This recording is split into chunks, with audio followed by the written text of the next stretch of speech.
ओम शांति। ओम शांति। आज है 19 अप्रैल 2022 के साकार महावाक्य। कल की मुरली याद है। आजकल बाबा 1-2 दिन से बच्चों का समर्पण चाहता है कि बच्चे बाबा पर बलिहार गए हैं, बुद्धि से समर्पित, सब कुछ बाबा को बुद्धि से सौंप करके फिर हम भले हर एक साधन वस्तु जिसका भी हम उपयोग करें, लेकिन बाबा की याद में रहकर करते, बाबा को समर्पित करके करते हैं तो बाबा ने कल कहा वो पवित्र हो जाता। अगर बाबा भूल जाता तो वो पवित्र नहीं था। कल बाबा ने ड्रामा पर भी पक्का निश्चय कहा कि ड्रामा पर बच्चों का पक्का निश्चय है तो बच्चे हर एक समस्या से पार हो जाएंगे। समस्या समाप्त करने का साधन ही ड्रामा पर पक्का निश्चय। आज के बाबा के महावाक्य हैं, मीठे बच्चे, बाप है भक्तों और बच्चों की रखवाली करने वाला। बाप है भक्तों और बच्चों की रखवाली करने वाला भक्त वत्सलम। पतित से पावन बनाकर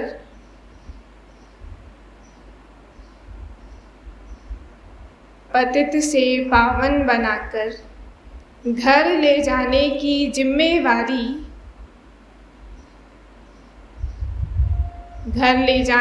जिम्मेवारी बाप की है, बच्चों की नहीं। प्रश्न है, बाप का कल्प कल्प फर्ज क्या है? बाप का कल्प कल्प फर्ज क्या है? कौन सा ओना बाप को ही रहता है? कौन सा ओना बाप को ही रहता है?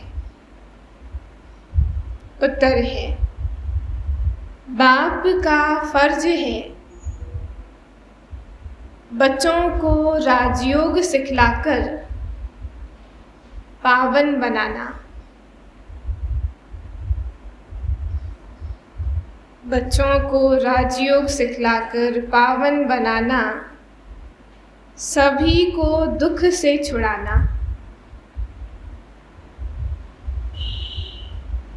सभी को दुख से छुड़ाना।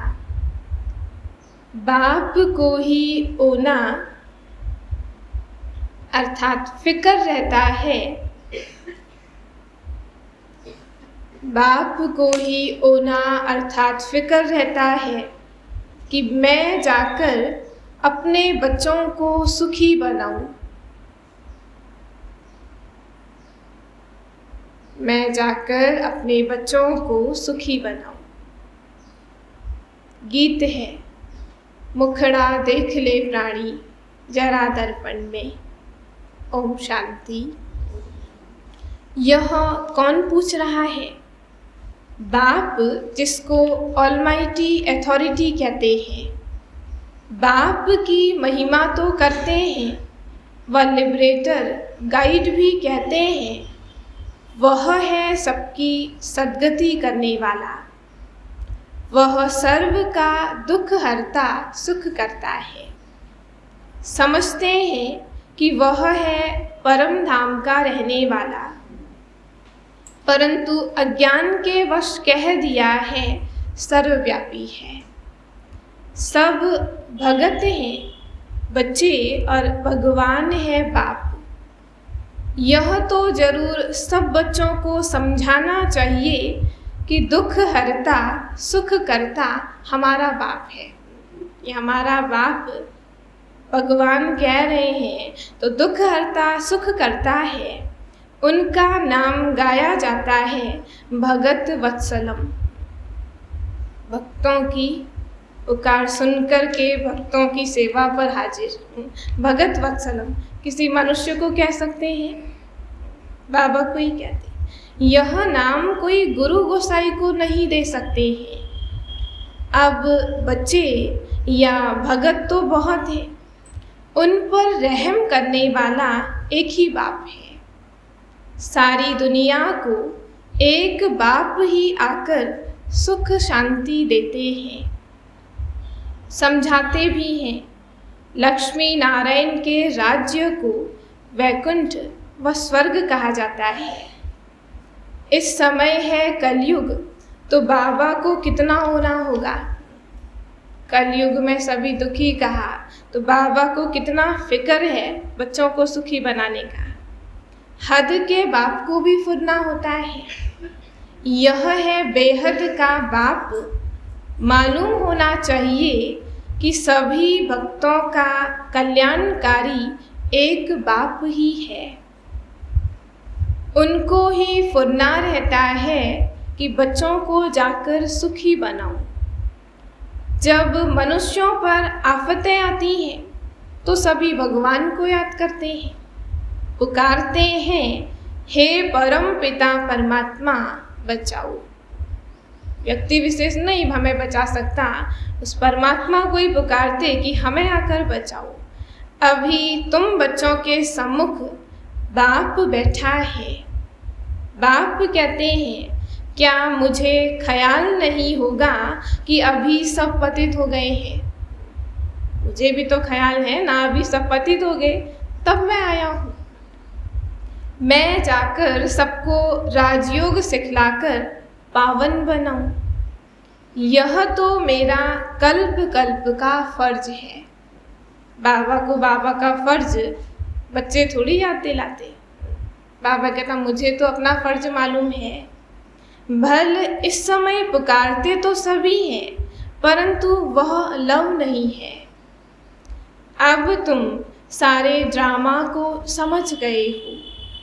बाप कहते हैं, मैं तुमको पावन बनाने आया हूँ।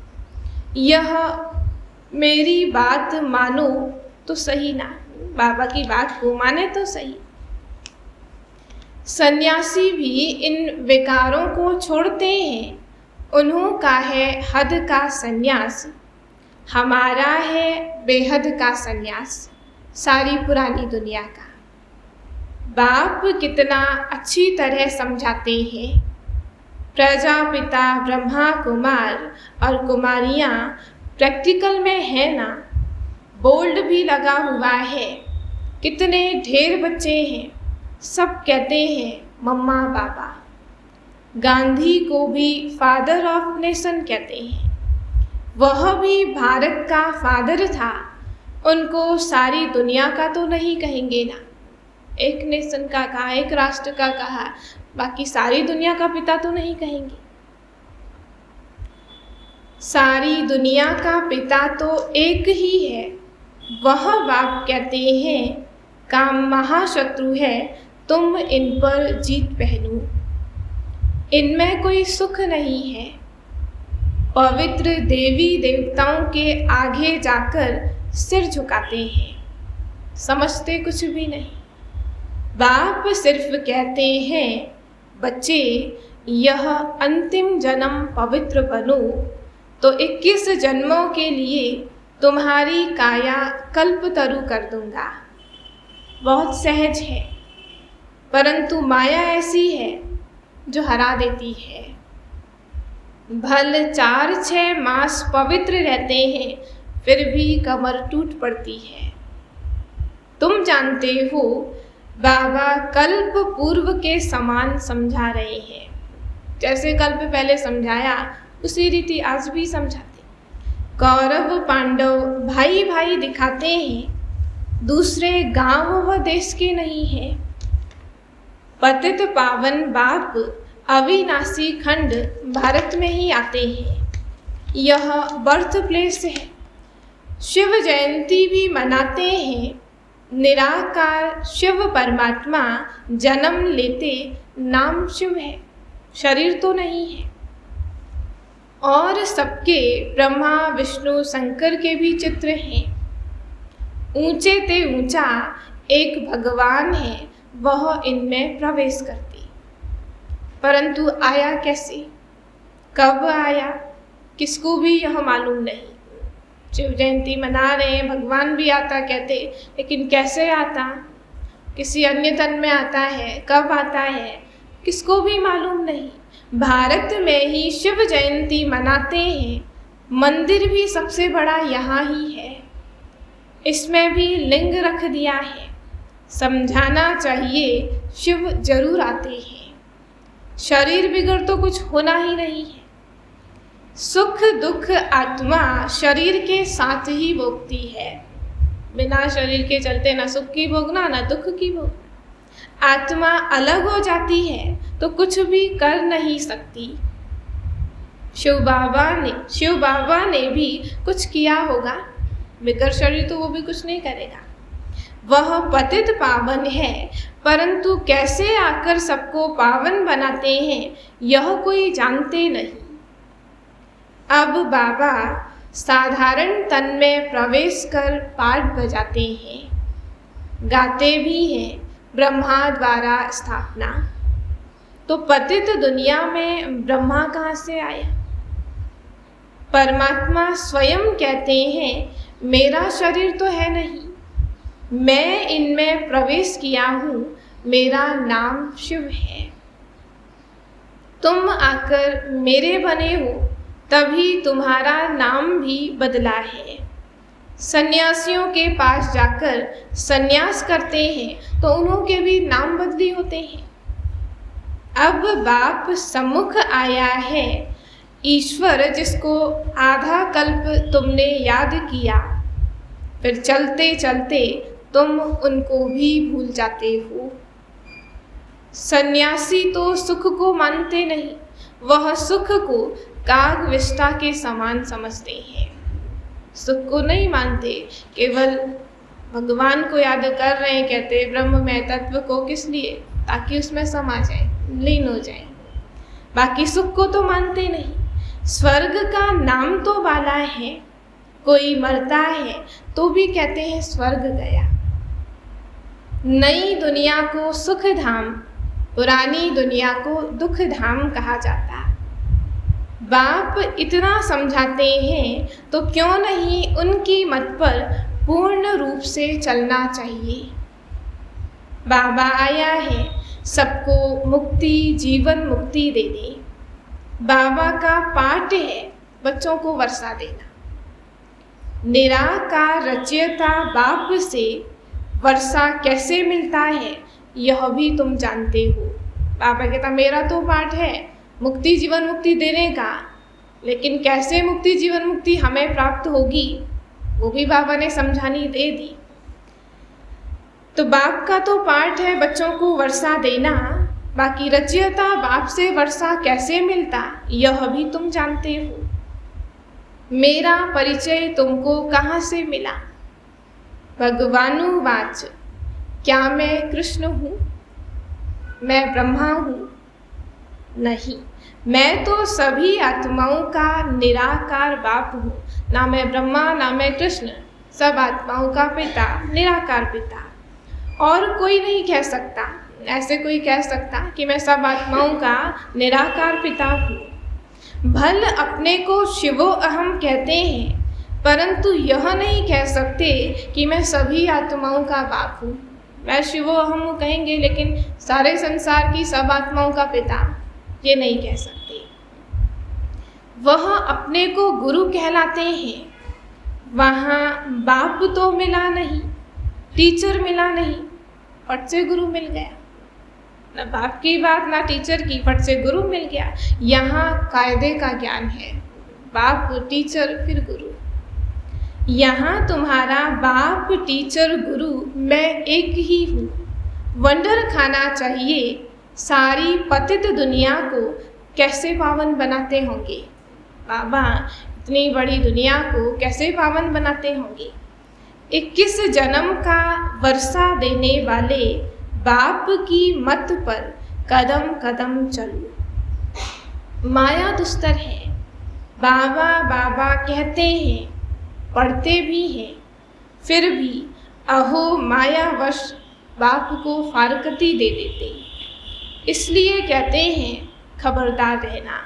कब माया के वश हो, बाबा को छोड़ने का संकल्प करें, इसलिए बाबा कहता खबरदारी रहनी चाहिए। बाप को बच्चे फारकती देवे तो कहेंगे ना, मैंने तुम्हारी इतनी पालना की फिर भी मुझे छोड़ दिया। यहाँ तो औरों की सेवा करनी है, औरों को आप समान बनाने की। यह मदद मेरी नहीं, बाबा क्या कहता, यह मदद मेरी नहीं, यहाँ तो औरों की सेवा करनी है। तो यह मेरी मदद नहीं करेंगे कि हम औरों को भी अपने जैसा बनाएं। बाबा तो पालना करके बनाता, तो बाबा की इतनी मदद नहीं करेंगे।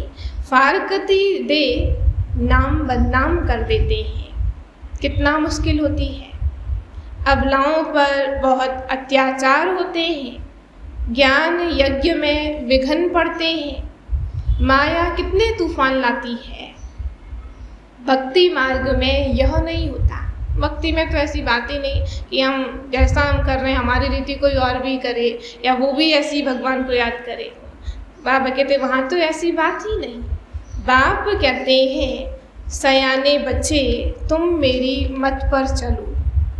अपने दिल रूपी दर्पण में देखना चाहिए कि मैंने कोई विक्रम तो नहीं किया। बाप का बन थोड़ा भी विक्रम करते हो तो 100 गुना दंड हो जाता है, बहुत नुकसान कर देते हैं। देखना है हम अपना खाता जमा करते या ना करते हैं। माया के भूतों को भगा देना चाहिए। ऐसी अवस्था हो तब दिल पर चढ़े तो तख्त पर भी बैठेंगे। वह भी समझते हो हमारा तख्त क्या होगा। हर एक बच्चा अपनी अपनी पुरुषार्थ अनुसार, अपनी चलन अनुसार हर एक को समझ आता है ना कि हमारा क्या तख्त होगा, क्या बाबा के दिल तख्त पर बैठे हैं। शिव बाबा का मंदिर बनाते हो तो तुम्हारा महल कितना सुंदर और ऊंच होगा। मैं तुमको विश्व का मालिक बनाता हूँ, तुम्हारे पास अथाह धन होगा, फिर तुम मेरा मंदिर बनाते हो। सारा धन मंदिर बनाने में तो नहीं लगाएंगे। अभी तुम जानते हो हम विश्व के मालिक थे। वहाँ विश्व महाराजन को धन दाता कहेंगे। उसने भक्ति मार्ग में कितना बड़ा मंदिर बनाया, तुम भी बनाते हो। वहाँ द्वापर से सभी राजाओं के पास मंदिर रहता है। पहले पहले बनाते हैं शिव का मंदिर, फिर देवताओं का बनाते हैं। अभी बाप तुम बच्चों को कितना सत्य समाचार सुनाते हैं। तुम बच्चों को इस पढ़ाई से बहुत खुशी होनी चाहिए। तुम बच्चे जानते हो पुरुषार्थ से हम यह बनेंगे, फिर श्रीमत पर क्यों नहीं चलते। बाबा की जो श्रीमत, इस पर हम चलें, मेहनत करें तो इस लायक बनेंगे। हर एक बच्चे समझते हैं। यह भूल क्यों जाते हो, यह तो कहानी है। सारे ड्रामा की कहानी बाबा ने बच्चों के सामने रख दी। बाबा कहते कहानी है ना, घर में मित्र संबंधी कहानियाँ सुनाते हैं। बाप भी तुमको सारे सृष्टि के आदि मध्य अंत की कहानी सुनाते हैं। तुम 5000 वर्ष पहले विश्व के मालिक थे। बाबा रोज यह कहानी सुनाते हैं। तुम बच्चे बन जाओ, अपने को लायक बनाओ राज्य भाग्य लेने के। बच्चे बनकर बाबा से प्यार से कहानी सुने। बाबा कहते लायक बन जाओ राज्य लेने के। यह है सत्यनारायण की कहानी। यह कहानी तुमको सुनकर फिर औरों को सुनानी है, अमर बनाने के लिए। हम तो बने ही, औरों को भी बनाना। फिर भक्ति मार्ग में कथाएं सुनाएंगे। फिर सतयुग त्रेता में यह ज्ञान भूल जाएगा। बाप कितना साधारण चलते हैं। कहते हैं मैं तुम बच्चों का सर्वेंट हूँ। बाबा से हम बच्चे ये बात कहने में बहुत समय लगाते हैं कि बाबा हम बच्चे आपके सर्वेंट हैं, पक्के सेवाधारी हैं। लेकिन बाबा कहता, बाबा कितना साधारण रीति कहता, मैं बच्चों का सर्वेंट हूँ। जब तुम दुखी बनते हो तो मुझे बुलाते हो कि हमको आकर विश्व का मालिक बनाओ, पतितों को पावन बनाओ। मनुष्य समझते थोड़ी हैं, तुम समझते हो कि बाबा हमको पतित से पावन बना रहे हैं। तो बाबा को भूलना नहीं चाहिए।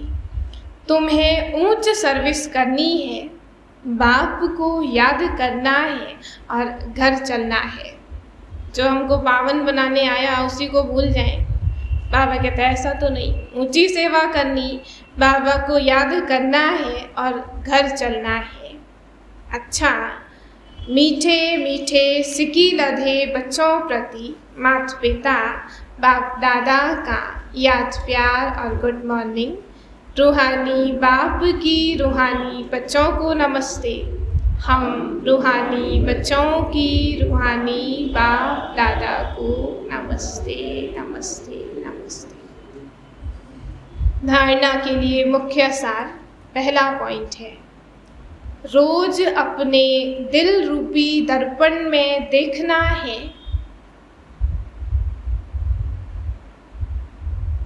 रोज अपने दिल रूपी दर्पण में देखना है कि कोई भी विकर्म करके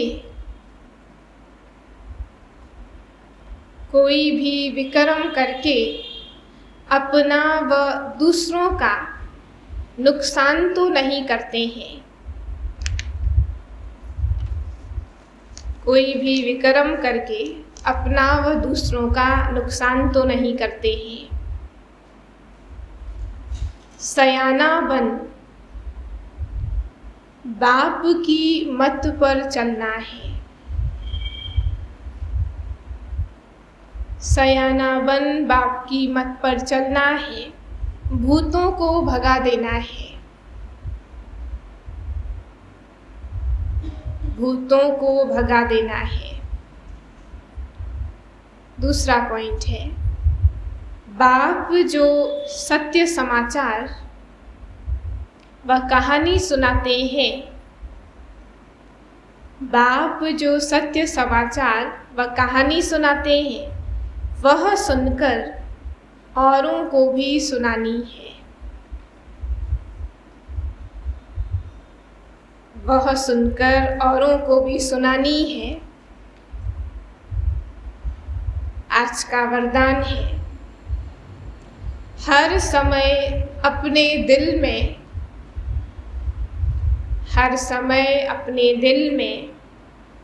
बाप की प्रत्यक्षता का झंडा लहराने वाले, हर समय अपने दिल में बाप की प्रत्यक्षता का झंडा लहराने वाले दृढ़ संकल्पधारी भव। हर समय अपने दिल में बाप की प्रत्यक्षता का झंडा लहराने वाले दृढ़ संकल्पधारी भव। बाबा कहते हैं, जैसे स्नेह के कारण हर एक के दिल में आता है कि हमें बाप को प्रत्यक्ष करना ही है। बाबा से बच्चों का स्नेह है तो हर एक चाहता कि हम अपने बाबा को प्रत्यक्ष करें। ऐसे अपने संकल्प, बोल और कर्म द्वारा दिल में प्रत्यक्षता का झंडा लहराओ। सदा खुश रहने की डांस करो, कभी खुश कभी उदास यह नहीं। ऐसा दृढ़ संकल्प अर्थात व्रत धारण करो कि जब तक जीना है तब तक खुश रहना है। अभी संडे की मुरली में कहा ना, संगम युग को विशेष बाबा ने नाम दिया खुशी का युग, खुश रहने का युग। आज भी बाबा कहता कभी खुश कभी उदास ऐसा नहीं, ऐसा पक्का संकल्प करें, ऐसी व्रत ये धारणा करें कि जब तक हमें जीना तब तक खुश रहना है। मीठा बाबा, प्यारा बाबा, मेरा बाबा, यही गीत ऑटोमेटिक बजता रहे तो प्रत्यक्षता का झंडा लहराने लगेगा। बाबा मिला, खुशी मिली, खुशी की जीवन मिली कहते, अब कभी उदास कभी खुश हम दिखेंगे तो कहाँ प्रत्यक्षता होगी बाबा की। इसलिए बाबा कहता अपना पक्का व्रत ये धारण करने की, कुछ भी है मुझे खुद को खुश रखना है। तो बाबा कहते सदा यही गीत अंदर में बजता रहे कि मीठा बाबा, प्यारा बाबा, मेरा बाबा, मुझे खास बोलना ना पड़े, ऑटोमेटिक हमें याद रहे। तो प्रत्यक्षता का झंडा लहराने लगेगा। स्लोगन है विघ्न विनाशक बनना है, विघ्न विनाशक बनना है तो सर्व शक्तियों से संपन्न बनूं। विघ्न विनाशक बनना है तो सर्व शक्तियों से संपन्न बनूं। मातेश्वरी जी के अनमोल महावाक्य